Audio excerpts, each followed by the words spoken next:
Sempre all'ascolto di Radio Corsica Internazionale. Reportage, une émission qui vous est proposée par la rédaction d'RCI, à retrouver en images et en podcast sur le site de Radio Corsica Internazionale. Buongiorno e saluto a tutti.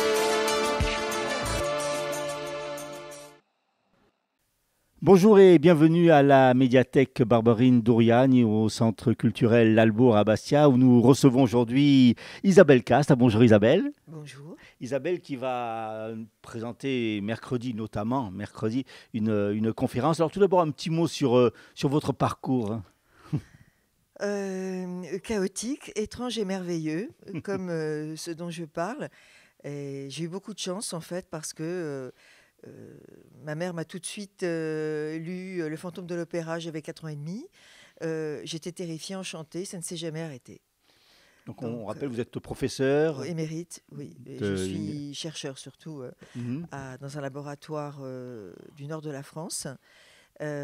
Qui s'est spécialisé en littérature seconde, c'est-à-dire des objets qui n'étaient pas légitimes, qui sont devenus légitimes, la sérialité, les littératures young adult, les thanatofictions, c'est-à-dire les récits de mort. Et je suis donc enchantée et fière d'appartenir à cette unité, le laboratoire d'Artois. Alors, comment s'est fait cette spécialité, entre guillemets? Comment vous est venu de plonger dans ce monde-là plutôt qu'un autre? Alors, assez simplement parce que j'ai eu la chance aussi de travailler à l'étranger.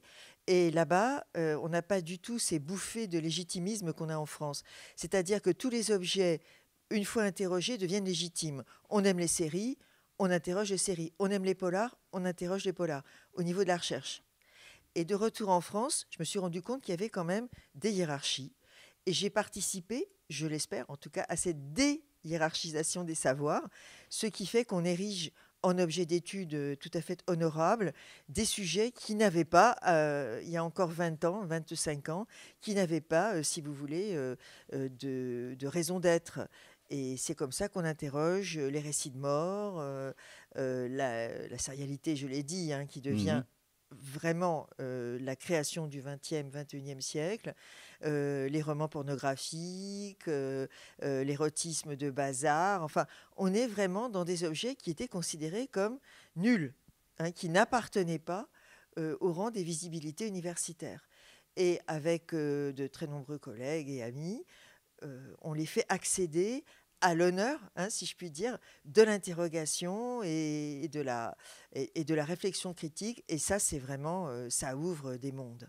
Alors, à quel personnage ou quels auteurs vous êtes le plus intéressé? Il y a Gaston Leroux, bien entendu. Gaston Leroux, c'est mon premier amour. Avec Rouletabille. C'est le premier homme de ma vie et son jeune et fringant Rouletabille, mais surtout Fantôme de l'Opéra, parce que c'est lui la créature de la nuit, c'est lui le monstre, the cripple, l'infirme, le défiguré, qui m'a ouvert les portes vraiment justement de l'étrange, de l'envoûtant, du merveilleux et du terrifiant. Rouletabille est quand même du côté de la raison. Il lutte contre son père, le brigand Larsan, et il l'amène à se suicider. Donc, Rouletabille est quand même l'homme de la bonne police, si on peut dire. Alors que Éric le fantôme, lui, c'est la créature démoniaque et passionnante, bien sûr. Donc, c'est plutôt Éric Rouletabille, on va dire.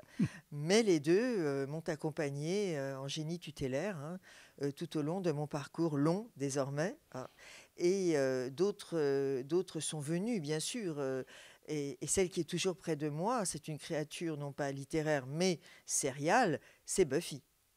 Buffy the Vampire Slayer, auquel j'ai consacré, enfin à laquelle plutôt, série à laquelle, et personnage auquel j'ai consacré un ouvrage qui est sorti il y a 1 an, sous ma direction, mais avec beaucoup d'autres collaborateurs, et qui s'appelle effectivement Buffy, toutes les fables de ta vie. Alors en fait, il y a des personnages anciens, mais également des personnages nouveaux, forcément, donc qui touchent tout un public. Tout un public, et surtout qui fédèrent, si vous voulez. Ce sont des personnages marginaux, mais fédérateurs. Et c'est cette contradiction absolue. Les deux termes sont contradictoires, si vous voulez. Quand vous êtes clivant, généralement, vous n'êtes pas fédérateur. Et on a découvert, à travers des critiques, je pense en particulier au grand américain Stanley Cavell, qui est mort il y a quelque temps, et à son épigone française Sandra Logier, sans laquelle rien n'existerait, qui dit que ces personnages, c'est parce qu'ils sont clivants qu'ils sont fédérateurs. Parce qu'ils vont nous chercher là où nous n'avons pas l'habitude d'aller. Et bien sûr qu'à ses yeux, la série Game of Thrones, qui s'est achevée il y a presque 2 ans maintenant, c'est la série qui a le plus généré de conversations mondiales. C'est-à-dire que c'est à la fois un ouvrage, écrivain américain Martin, mais c'est aussi une série Benioff et Weiss, les 2 showrunners, et c'est aussi un emparement de tout le public, et le public mondial cette fois-ci, qui a discuté, qui a échangé autour. Donc un objet clivant, on y voit quand même une femme formidable, mais qui devient une génocidaire, la princesse d'Argarienne, et c'est la plus clivante qui est aussi la plus fédératrice. Et ça, c'est le miracle justement de cette nouvelle culture qui produit des objets cruels, érotiques, pornographiques, meurtriers, des monstres, au sens latin, monstrum, et qui en même temps nous fédère tous, experts et profanes, dans une sorte de vénération et de conversation critique mondiale. Peut-être que ça n'arrivera plus jamais. Harry Potter, c'est un personnage qui vous a aussi séduit. Oui, mais bon, qui ne séduit-il pas?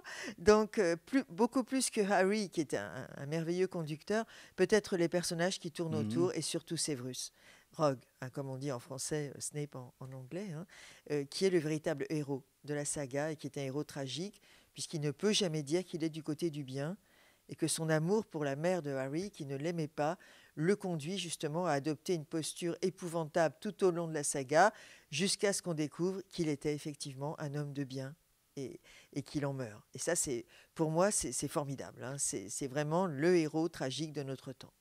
Alors, vous allez donner toute une série de conférences ici à la médiathèque, une par mois, je crois. Est-ce qu'on peut donner déjà le thème de ce mercredi ? Bien sûr, horreur en série. Ce que le streaming fait à la série d'horreur. Et là, on va mettre la barre haut. Bon, pas vraiment, on va dire, child-free, sans les enfants, parce que c'est vrai que je vais montrer quelques extraits assez, on va dire, assez épouvantables, mais en même temps en expliquant pourquoi ce n'est pas épouvantable.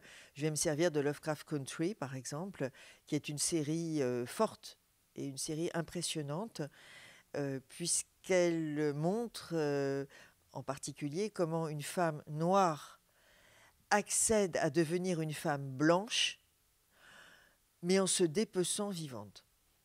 Donc un public plutôt adulte. Plutôt.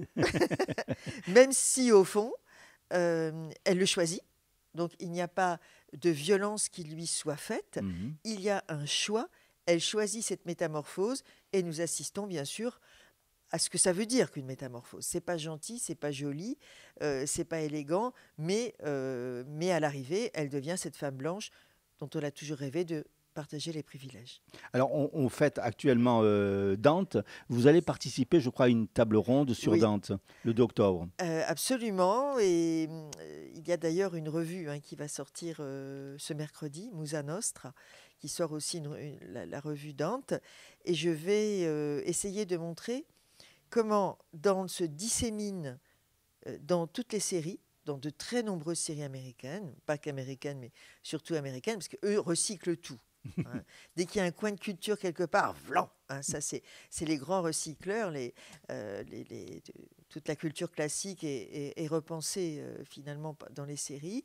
Et je vais aussi montrer comment une série n'a jamais eu lieu, alors que tout était prêt. Elle s'appelait Dante, et elle n'a jamais eu lieu. Et cet échec est peut-être plus parlant encore que toutes les réussites qui sont faites autour, et j'essaierai de dire pourquoi. Alors, vous avez certainement des projets, quels sont-ils ?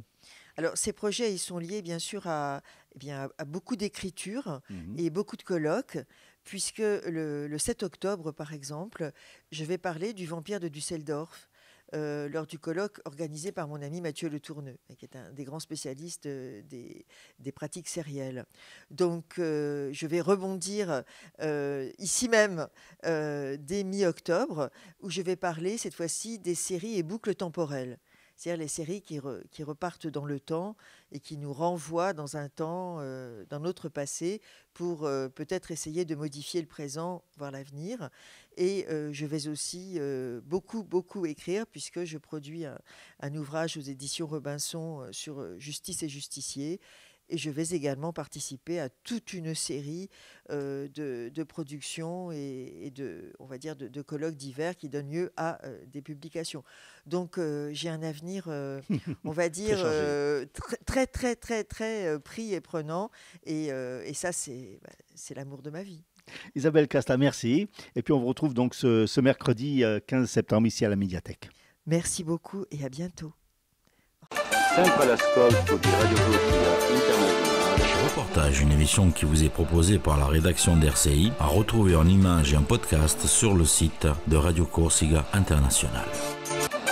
Buongiorno e saluto a tutti.